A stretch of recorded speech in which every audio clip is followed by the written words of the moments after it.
Hello बच्चों, आइए प्रश्न को देखते हैं। प्रश्न है एन एसिटाइल म्यूरामिक अम्ल पाया जाता है। हमारे विकल्प हैं पौधों की कोशिका भित्ति के भाग के रूप में।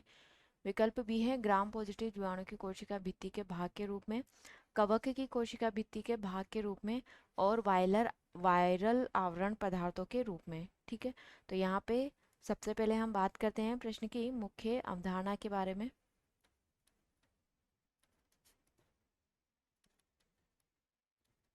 ठीक है, तो यहाँ पे प्रश्न की मुख्य अवधारणा है कि जो जीवाणु होते हैं,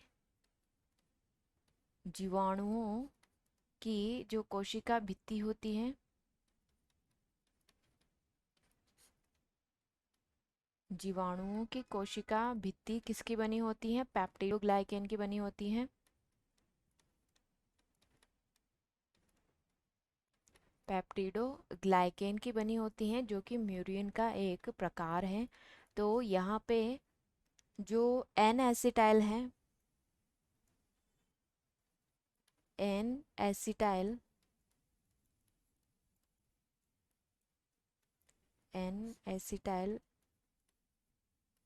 म्यूरामिक अम्ल, ठीक है, तो जो एन एसिटाइल म्यूरामिक अम्ल है वह लैक्टिक अम्ल और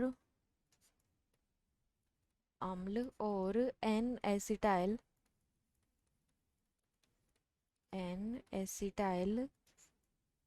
ग्लाइकोसेमाइन एन एसिटाइल ग्लाइकोसेमाइन का ईथर होता है, ईथर है। ठीक है, तो यहाँ पे विकल्प हमें क्या दिया हुआ है? विकल्प ए दिया हुआ है पौधों की कोशिका भित्ति के भाग के रूप में।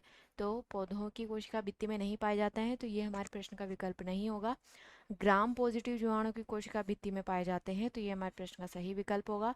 कवक कोशिका की कोशिका भित्ति के भाग के रूप में, तो ये हमारे प्रश्न का विकल्प नहीं होगा। और वायरल आवरण पदार्थ, ठीक है, तो यहाँ पे विकल्प भी हमारे प्रश्न का सही विकल्प होगा। आशा करती हूँ आप इसे अच्छी तरह समझ गए होंगे। धन्यवाद।